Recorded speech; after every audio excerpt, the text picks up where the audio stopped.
Boa noite, Maximiano Martins, és deputado na Assembleia da República, economista, é o cabeça de lista do PS às eleições regionais. Um desafio que aceitou depois dos resultados eleitorais de junho terem colocado muitos entraves à candidatura de Jacinto Serrão, líder do Partido Socialista. Maximiano Martins apresenta-se como alternativa, promete um governo para salvar a Madeira. Boa noite, Dr. Maximiano Martins. Enfim, colocava-lhe uma questão relacionada com esta introdução que fiz agora, precisamente, como é que pretende salvar a região? Bom, quero cumprimentar os telespectadores que nos ouvem, o Gil Rosa. Tenho muito gosto em estar nesta casa.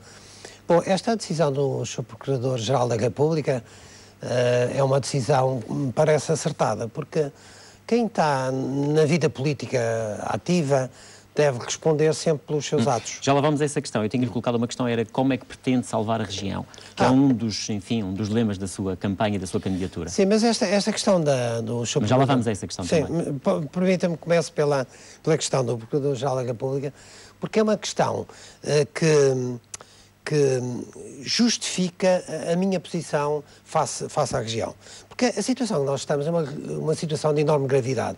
Este é apenas um episódio de uma sucessão de episódios... Está a falar no processo de crime que foi, entretanto, mandado instaurar hoje pelo Procurador-Geral da República. É apenas um episódio de um folhetim muito desagradável que nos envergonha e nos humilha. E eu não quero ver a minha terra nesta situação. Não quero ver a Madeira falada na imprensa nacional, na imprensa internacional, pelas piores razões. Não quero ver antigos ministros das Finanças, do próprio PSD, Miguel Cadilha, este inquérito de crime que foi anunciado, enfim, o próprio Procurador-Geral da República disse que não seria contra ninguém. É precisamente para investigar, saber quem eventualmente, enfim, se haverá ou não, terá acontecido alguma falha relativamente, nomeadamente, àquele reporte que era necessário fazer-se ao INE ou, enfim, ao Banco de Portugal. Mas sobre o inquérito de crime eu nem quero estender, porque a Justiça tem o seu tempo, tem o seu método e deixar a Justiça exercer o... E acha que estamos perante um caso de justiça, aquilo que se passou na Madeira relativamente à ocultação de dados? Eu não quero tomar posição, eu quero que a Justiça investigue e decida. Há claramente no plano da informação uma falha de informação grave, há irregularidades graves, a Justiça definirá em que contexto, em que moldura criminal e penal... A sua preocupação é mais com os montantes, enfim, com a dívida, no fundo, que a região tem nesta altura para resolver? Não, a minha questão é com o futuro. Mas é que o futuro passa pelo presente, e o presente é este. Temos uma situação financeira... Aliás, o próprio PS diz que a dívida rondará os 8 mil milhões. Sim. E temos também que, face àquele plano que foi definido para o país, haverá também uma situação, um plano de resgate para a região vai ter que assumir alguns sacrifícios. De resto, tem sido isso que tem sido referido pelo próprio Primeiro-Ministro, pelo Ministro das Finanças. O problema não é dos sacrifícios, ou é também, mas é sobretudo o problema de criar o futuro. Quando me coloca a questão de salvar a Madeira precisa de um plano de salvação regional e precisa da mobilização de todos para esse plano de salvação regional. Porque nós temos um problema da dívida. Infelizmente, vamos ter que enfrentar todos. Porque a dívida foi criada de uma forma totalmente irresponsável e nós vamos ter agora, enquanto sociedade, responder por ela. Há formas de negociar bem um sistema de saída desta crise de dívida e há formas de não negociar ou de negociar mal. Eu sinto que o poder atual, em particular o Presidente do Governo Regional, não está à altura desta negociação. Porque foi quem nos trouxe até este ponto e que tem uma imagem de que não é um homem de confiança, não tem crédito, não tem respeitabilidade lá fora. E vimos ontem, naquilo que disse Pedro Passos Coelho. Pedro Passos Coelho disse aquilo que não há memória de um Primeiro-Ministro dizer sobre o Presidente do Governo Regional da Madeira. Subscreve as palavras de Passos Coelho em relação àquilo que foi dito sobre a Madeira? Mas ele disse que é grave, que é irregular, que é bastante grave. Claro que sim, mas disse mais. Enquanto Presidente do PSD Nacional, disse: eu não cauciono, quer dizer, eu não dou a minha figura para estar ao lado daquele senhor. Isto é extremamente... Mas também disse que a Madeira vai ter um nível de esforço muito grande, ou seja... Mas indiciou uma coisa. Ele indiciou que o voto das pessoas deveriam determinar uma penalização desta atitude. Praticamente veio dizer: eu não tenho confiança política em Jardim, não votem em Jardim. Isto pareceu-me dito de forma relativamente clara. E acha que quem não tem confiança política em Jardim, como disse, deverá votar em si? Eu penso que eu sou a alternativa, que o Partido Socialista é a alternativa. Nós temos um programa de governo. Este programa de governo está trabalhado intensamente trabalhada há mais de um ano e adaptada às circunstâncias atuais. Apresentei uma equipa de governo, coisa que a oposição nunca tinha feito na Madeira. Nem o Dr. Alberto João Jardim apresenta uma equipa de governo. Eu apresento uma equipa de governo de gente da sociedade civil, a maioria independentes, que dão a cara para este projeto. Gente competente, gente que deu provas no passado. Eu quero merecer essa confiança, porque é claro hoje para os madeirenses que quem está no poder não tem o crédito para falar Doutor, com ninguém, está completamente isolado. Faz, enfim, como é que vai fazer, ou pretende fazer, enfim, está a fazer para merecer essa confiança, tendo em conta os desafios que aí vêm. Nós vamos ter um plano de resgate, enfim, os governantes nacionais têm dito isso, que terá que haver um nível de esforço muito grande. Há quem receie que haverá uma dupla penalização para os madeirenses face à crise. Nós temos que fazer tudo para evitar. Receia que isso possa vir a acontecer. Há uma imagem muito que se pode utilizar neste momento. É importante que o remédio não mate o doente, que a cura não mate o doente. Ou seja, é importante que aquilo que se faça no plano da cura da dívida pública não mate as condições de crescimento económico. E como é que isso se poderá fazer? Da minha parte, eu vejo digamos, um triângulo virtuoso sobre o qual devemos atuar. Vejo no topo desse triângulo as famílias. Nós temos que cuidar das famílias. Temos que ter políticas sociais de apoio para os desafios e para as dificuldades que vêm aí. Mas não podemos esquecer as empresas, que é outro vértice do triângulo. As empresas, recuperar as PMEs, pagar a tempo e horas às pequenas e médias empresas, tratar da sua competitividade, para que elas consigam mas para fazer tudo isso é primeiro, eventualmente, deixe-me ir à outra parte do triângulo. Organizar as contas públicas. O outro vértice do triângulo é justamente as contas públicas e a administração. É preciso cortar na administração, nas gorduras da administração. Porque o despesismo do governo regional e desta governação é clara. Doutor, dê-me alguns exemplos onde, enfim, se caso seja governo, pretende cortar. Eu vou-lhe dar, dou-lhe um exemplo já e vou-lhe dar uma ideia do que é o grande despesismo em que se envolveu este governo.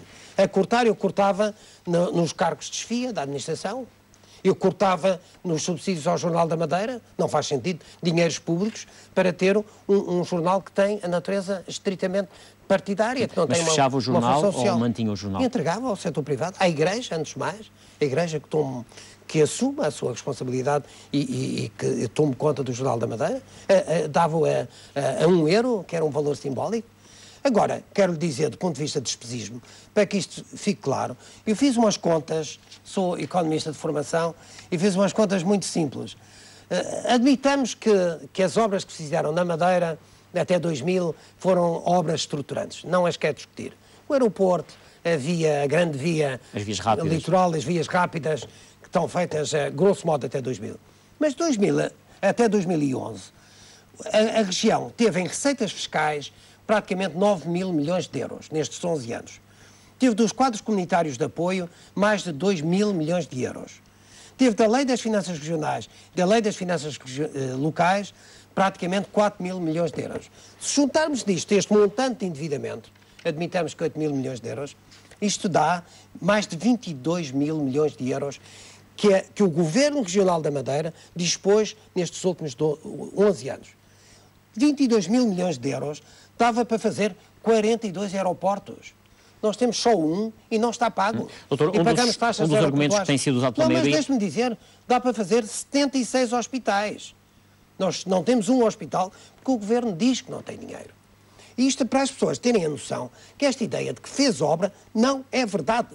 Teve recursos abundantes e não aplicou nas coisas que devia aplicar. É precisamente isso que eu ia colocar, que o Governo argumenta que fez obra e um dos argumentos para justificar a dívida é que foi penalizado pela Lei de Finanças Regionais. De resto, é uma acusação que também lhe fazem, que é o facto de ter votado contra, neste caso, enfim, de ter viabilizado uma lei de finanças regionais que foi contra os interesses da região. De resto, na altura, enfim, os restantes partidos votaram todos numa posição diferente da sua. Incluindo a abstenção, o CDS absteve-se. Sim, naturalmente. O CDS absteve-se. Eu quero dizer o seguinte sobre a Lei das Finanças Regionais. A Lei das Finanças Regionais ocorre em 2007, 2006, 2007. Estes números são todos a partir de 2000. Estes buracos que se têm descoberto nas contas da região são a partir de 2003. significa que o desperdício e as dificuldades da região são muito anteriores à Lei das Finanças Regionais. E ao contrário do que se diz, as transferências por via da Lei das Finanças Regionais não sofreram uma quebra sensível. Quer dizer que o problema nunca esteve na Lei das Finanças Regionais. A Lei das Finanças Regionais foi uma oportunidade perdida para este governo. Doutor, acha que esteve bem nessa votação, nessa altura? Eu acho que nessa altura o que eu fiz foi alertar a Madeira e o Governo Regional para os tempos que vinham aí. Porque pensemos uma coisa, em 2007 o Governo Regional da Madeira e o Presidente do Governo Regional da Madeira entendeu que estava a ser atacado e provocou umas eleições. E continuou no seu caminho. Continuou para a frente sempre, como sempre. E eu pergunto, o que é que se ganhou com isso? Não teria sido melhor em 2007 arrepiar caminho? Não teria sido melhor em 2007 pensar no endividamento? E acha que a lei de finanças regionais... Mas a lei de finanças regionais era precisamente com essa intenção de travar caminho? Era exatamente isso. Mas reduziu as transferências para a região? De forma muito pouco significativa. Eu tenho os dados, se quiserem. Eu dou-lhe os dados. Falaremos, certamente, depois de outubro. Uma das primeiras intervenções minhas da Assembleia Legislativa, se for deputado e se não tiver a vitória nas eleições, provavelmente poderá ser falar sobre isso. Voltemos às questões, não tem qualquer problema voltemos às questões concretas relativamente às propostas que tem precisamente para os próximos tempos. Falou em cortar as gorduras, deu alguns exemplos. Vai resolver o problema da questão financeira da região só pela via, digamos, cortando na despesa, ou também vai procurar novas formas de receita? Bom, há medidas que já estão decididas, sobre as quais não há nada a fazer. O Governo da coligação PSD-CDS, no próximo Orçamento de Estado, aplicará um conjunto de medidas. Quer dizer, Mas há medidas que a região pode ou não pode aplicar. Refiro-me, por exemplo, ao caso das taxas moderadoras. Ainda bem que me fala disso, porque se há uma coisa que é evidente, a situação a que nos trouxeram, é que nós não temos praticamente capacidade de negociação. Não temos capacidade de negociação. Portanto, acha que será inevitável a aplicação de taxas moderadoras na saúde? A não aplicação de medidas pode significar uma dificuldade em pagar salários. Mas a gravidade é quem nos trouxe até aqui. Porque aquilo que é preciso a partir de 9 de outubro é ter capacidade de negociar, aparecer com uma cara nova perante os credores e dizer-lhes: aqui estamos, somos gente séria, nós queremos o melhor para a região, queremos garantir o emprego e as condições de crescimento da região. Doutor, mas as empresas e o funcionamento das empresas. Não me referiu concretamente se é favorável, por exemplo, à introdução das taxas moderadoras ou não. Ou se considera que é inevitável que elas vão ter mesmo que acontecer. Eu não quero tomar posição sobre nenhuma das medidas, até que me digam quais são as medidas. Eu não tenho. Não, mas o doutor também terá as suas propostas e fica candidato a ser Presidente do Governo Regional. Mas não devo antecipar medidas que o PSD e o CDS têm que as fazer públicas. No momento que tornarem públicas as medidas, isto está para breve, e é antes das eleições, no momento que tornarem públicas as medidas relativas ao plano de austeridade, eu tomarei posição. Eu não vou fazer o papel que cumpre ao CDS e ao dirigente local, que é o José Manuel Rodrigues, e ao PSD e ao dirigente local, que é Alberto João Jardim. Quer dizer, não vou fazer esse papel. De qualquer maneira, em relação à região, enfim, há áreas, já referiu algumas em que pretende cortar na despesa, falou na questão da função pública, nomeadamente no corte das FIAs. É favorável, por exemplo, à redução do número de funcionários na Administração Pública Regional? Eu penso que é possível, cortando nas FIAs e cortando nas gorduras, que são imensas na administração regional. Veja-se o dinheiro que é gasto em sociedades de desenvolvimento, que não têm sentido, são sorvedoras de dinheiro. O dinheiro que é gasto em tantas e tantas aplicações. Fechava as sociedades de desenvolvimento? Eu fechava as sociedades de desenvolvimento, sem dúvida.